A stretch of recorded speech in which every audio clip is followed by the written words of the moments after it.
तमाम सरकारी मुलाजमीन, पेंशनर्स और तनख्वाहदार तबके के लिए आज की खबर वाकई बहुत बड़ी और बहुत अहम है। अगर आप ग्रेड 1 से 21 तक किसी भी सरकारी महकमे से वाबस्ता हैं या पेंशन लेते हैं तो ये वीडियो आखिर तक जरूर देखिए, क्योंकि इस वक्त तनख्वाहों, पेंशन, टैक्स रिलीफ और पुराने एडहाक अलाउंसेस के हवाले से जो बातें सामने आ रही हैं वो हजारों नहीं बल्कि लाखों घरानों के लिए फैसला कुन साबित हो सकती हैं। इस वीडियो में हम एक एक पॉइंट को आसान और वाज़ेह अंदाज में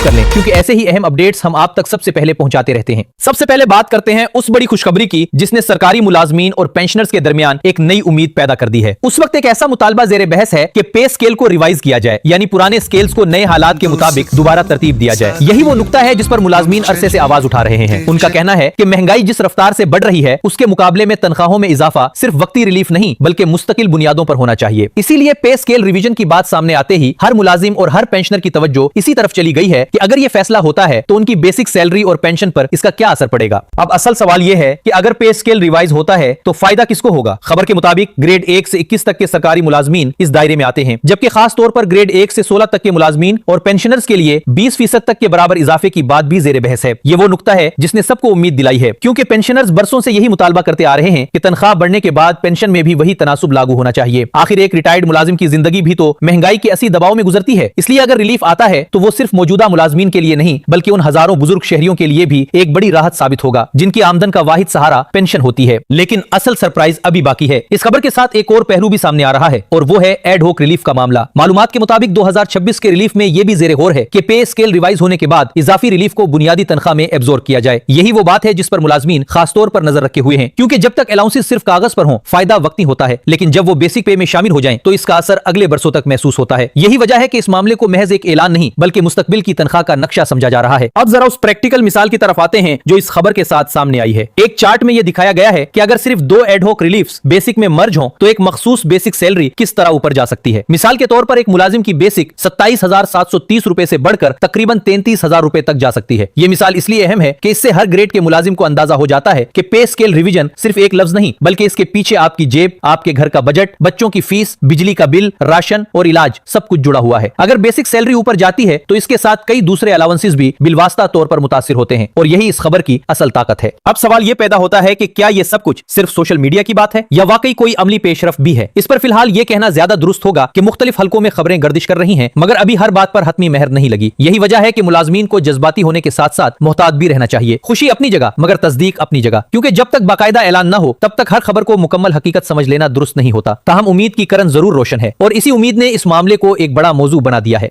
अब आते हैं दूसरे बड़े नुक्ते की तरफ जो तनख्वाहदार तबके के लिए इतना ही अहम है जितना पे स्केल रिवीजन, वो है टैक्स रिलीफ। इस खबर के मुताबिक नए टैक्स स्लैब्स पर भी काम हो रहा है और कहा जा रहा है कि पहले जो स्लैब्स 1 से 6 तक समझे जाते थे अब उन्हें बढ़ाकर 1 से 8 तक किया जा सकता है। इसका सीधा मतलब यह होगा कि तनख्वाह पर टैक्स का दायरा कुछ हद तक नरम किया जाए और कम आमदन वाले मुलाजमीन को निस्बतन ज्यादा रिलीफ मिले। यह बात इसलिए बहुत अहम है कि पिछले चंद बरसों में तनख्वाहदार तबका सबसे ज्यादा दबाव में रहा है।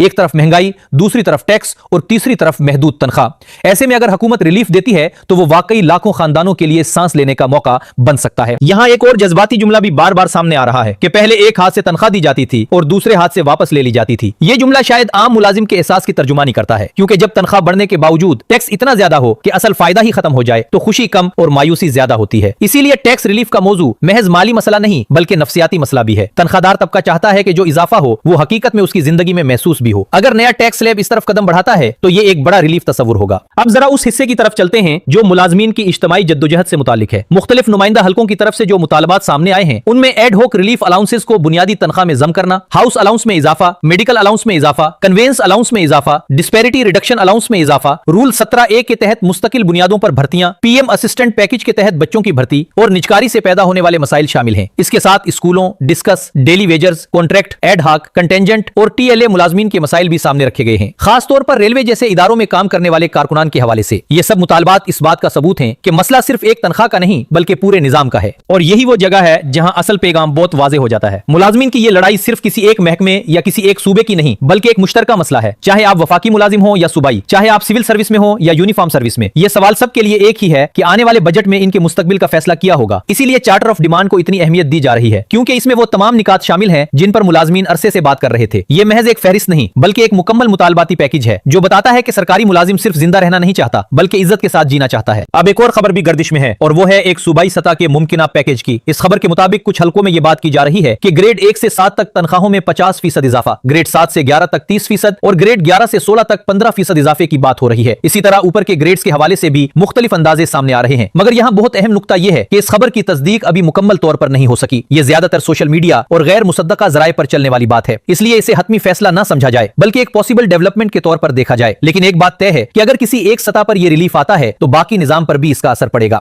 अब यहाँ एक सवाल और भी पैदा होता है, अगर एक सूबे में पे स्केल रिवाइज होता है तो क्या बाकी सूबों और वफाक पर भी इसका असर पड़ेगा? आमतौर पर ऐसा नहीं होता कि एक जगह तब्दीली हो और बाकी सब खुद ब खुद बदल जाएं, मगर बजट, सियासी दबाव, मुलाजमीन का एहतजाज और कौमी सतह के मुतालिबात अक्सर एक दूसरे पर असर डालते हैं। यही वजह है कि जब वफाकी बजट सामने आता है तो सूबे भी इसी के बाद अपनी पॉलिसी तरतीब देते हैं। इसलिए अगर किसी सूबे में कोई बड़ा फैसला होता है तो वो एक अलामत बन सकता है, लेकिन असल और हतमी कसौटी फिर भी वफाकी बजट ही रहता है। इस नुक्ता नजर से देखा जाए तो मुलाजमीन की नजरें सिर्फ एक ऐलान पर नहीं बल्कि आने वाली बजट दस्तावेजात पर भी जमी हुई हैं। अब जरा पेंशनर्स के मामले को भी गहराई से समझते हैं। पेंशनर सिर्फ ये नहीं चाहते कि उन्हें एक इजाफी रकम मिले, बल्कि वो चाहते हैं कि उनकी पेंशन भी बुनियादी तनख्वाह के साथ जुड़ी रहे। अगर पे स्केल रिवाइज होता है तो पेंशनर्स को उसका बराह रास्त फायदा पहुंचना चाहिए। वो लोग जिन्होंने अपनी जिंदगी के बेहतरीन साल मुल्क और निजाम के लिए वक्फ कर दिए, वो रिटायरमेंट के बाद भी महंगाई के खिलाफ जंग लड़ते हैं। इसलिए इक्वल इंक्रीज की बात पेंशनर्स के लिए बहुत अहम है। यह सिर्फ माली नहीं बल्कि इखलाकी इंसाफ का मसला भी है। जब एक मुलाजिम अपनी सर्विस मुकम्मल करके रिटायर हो जाए तो उसकी जिंदगी खत्म नहीं होती, उसके अखराजात खत्म नहीं होते। इसीलिए पेंशन में इजाफा हर बजट की अहम तरीन जरूरत होनी चाहिए। यहाँ एक और बड़ी बात भी समझने की है, अलाउंसेस को बेसिक पे में जम करने का फायदा सिर्फ उस वक्त होता है जब यह अमल वाकई मजबूत और मुस्तकिल हो। अगर बार बार एडहॉक रिलीफ दिया जाए मगर बेसिक स्ट्रक्चर वही रहे तो मुलाजिम हर साल एक ही दायरे में घूमता रहता है। इसीलिए मुलाजमीन के मुतालबात में यह नुक्ता बहुत जोर से शामिल किया गया है कि टेम्पररी रिलीफ के बजाय स्ट्रक्चरल रिवीजन होना चाहिए। यही वो सोच है जो इस पूरी तहरीक को वजन देती है। मुलाजमीन अब सिर्फ फौरी मदद नहीं चाहते, वो निजाम की ऐसी इस्लाह चाहते हैं जो आने वाले बरसों में भी उनकी आमदन को बेहतर बनाए। आज की खबर में एक उम्मीद भी है, एक एहतियात भी और एक वाज़ेह मुतालबा भी। उम्मीद यह कि पे स्केल रिवीजन और टैक्स रिलीफ जैसे इक़दामात वाकई आगे बढ़ सकते हैं। एहतियात यह कि जब तक हतमी ऐलान न हो हर गर्दिश करती खबर को सच न माना जाए, और मुतालबा यह कि मुलाजमीन और पेंशनर्स के मसाइल को सिर्फ वादों तक महदूद न रखा जाए बल्कि उन्हें बजट में अमली शक्ल दी जाए। यही इस वक्त सबसे बड़ी जरूरत है। अगर वाकई रिलीफ आता है तो वो सिर्फ एक अनाउंसमेंट नहीं होगा बल्कि हजारों घरों की खुशी, सुकून और एतमाद की वापसी होगी। आखिर में एक बार फिर ये बात याद रखें कि इस वक्त सबसे ज्यादा तवज्जो इस चीज पर है कि पे स्केल रिवीजन कब, कैसे और किस हद तक होगा, पेंशनर्स को क्या फायदा मिलेगा, एक सिलेबस में कितनी नरमी आएगी और ad hoc relief allowances basic में कब अब्सॉर्ब होंगे। इन सब सवालों के जवाब आने वाले बजट और सरकारी फैसलों में छुपे हुए हैं। लिहाजा खबर को गौर से देखें, जज्बात में आकर नहीं बल्कि समझदारी के साथ। हम जैसे ही कोई नई और तस्दीक शुदा अपडेट आएगी आप तक फौरन पहुंचाएंगे। इसलिए वीडियो को लाइक करें, शेयर करें और चैनल को सब्सक्राइब कर लें ताकि आप किसी भी अहम ऐलान से